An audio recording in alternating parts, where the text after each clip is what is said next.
ఇప్పుడు మనం 2024వ సంవత్సరం నూతన సంవత్సరం కొందరు సెలబ్రిటీల గురించి అలాగే రాజకీయ నాయకుల గురించి ప్రేక్షకుల అభిమానుల కోరిక మీద అలాగే రాజకీయ నాయకుల కార్యదర్శుల కోరికల మీద కార్యకర్తల కోరిక మీద మరి జ్యోతిష్యం చూస్తున్నామండి.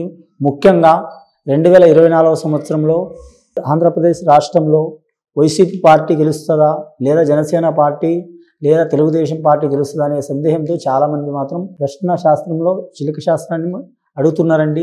2024వ సంవత్సరం ఆంధ్రప్రదేశ్ రాష్ట్రంలో వైసీపీ పార్టీ కానీ లేదా తెలుగుదేశం పార్టీ కానీ జనసేన పార్టీ కానీ వారి పరిస్థితి ఎలా ఉందో జ్యోతిష శాస్త్రంలో మన జానకిరామ్ని అడిగి చూద్దామండి.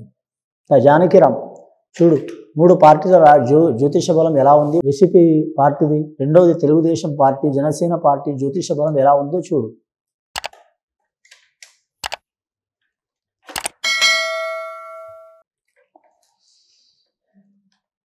ముఖ్యంగా వారి జాతకంలో చెప్పాలంటే బెజవాడ కనకదుర్గమ్మ వచ్చిందండి. అమ్మదేవ ఉంటే అన్ని ఉన్నట్టే అన్నట్టు వచ్చిందండి వారి పేరు మీద. ఆంధ్రప్రదేశ్ ముఖ్యమంత్రి వర్యులు గౌరవనీయులైన జగన్మోహన్ రెడ్డి గారు పేరు మీద షిరిడి సాయిబాబా వచ్చిండు. అలాగే మాజీ ముఖ్యమంత్రులు నారా చంద్రబాబు నాయుడు గారి పేరు మీద బాబు వచ్చిండు, పాండురంగ స్వామి వచ్చిండ్రు. వారిద్దరి పేరు మీద ఎలా ఉందంటే బలాలు సరి సమానం ఉన్నాయండి. వారిద్దరి పేరు మీద మాత్రం గ్రహాలు సరి సమానం నడుస్తున్నాయి. ముఖ్యంగా రాష్ట్రం మీద మాత్రం చాలా వరకు మాత్రం అరిష్టకాల యోగం నడుస్తున్నదండి. వారిద్దరూ రాష్ట్రానికి ప్రజలకు మంచి చేయాలని కోరుతున్నారు కానీ అవి వీలు పడతలేవు, గ్రహాలు బాగలేకుండా వీలు పడతలేవు. కానీ ముఖ్యంగా మాత్రం కొందరి అభిప్రాయం ఏముందంటే మాత్రం ఏ పార్టీ గెలుస్తుంది, ఏ పార్టీ గెలిస్తే మంచిది అని మాత్రం ప్రజలకు కూడా కోరిక ఉందండి. అలాగే కార్యకర్తల కోరిక ఉందండి. అలాగే మాత్రం అభిమానుల కూడా కోరిక ఉంది. దాని మీద మాత్రం ప్రశ్న శాస్త్రంలో చూస్తున్నామండి.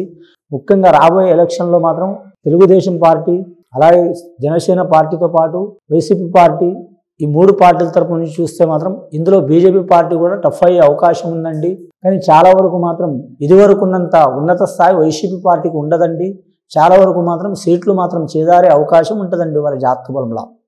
జగన్మోహన్ రెడ్డి గారి జ్యోతిష బలంలో మాత్రం ఇప్పుడున్న స్థాన యోగాల కంటే తగ్గే అవకాశం ఉంటుందండి.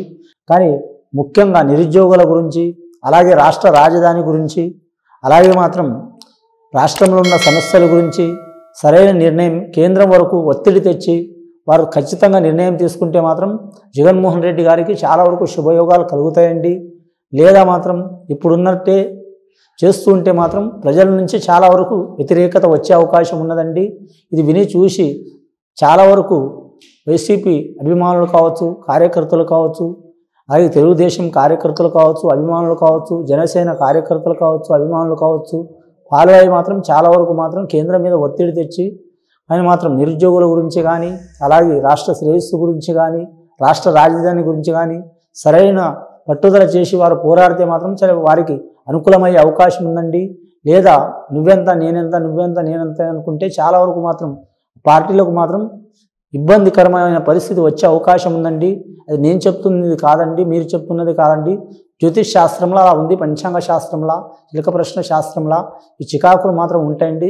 చాలా వరకు రాజకీయ నాయకులు ఆంధ్రప్రదేశ్ అనే కాదండి ప్రతి రాష్ట్రం రాజకీయ నాయకులకు మాత్రం ఈ సంవత్సరం అరిష్టకాలం ఉందండి. ఎవరికి వారు మాత్రం ఖచ్చితంగా శాంతి చేసుకోవాలి. సహనంతో శాంతి చేయించుకుంటే శుభయోగాలు కలుగుతాయండి. శుభం భూయాత్.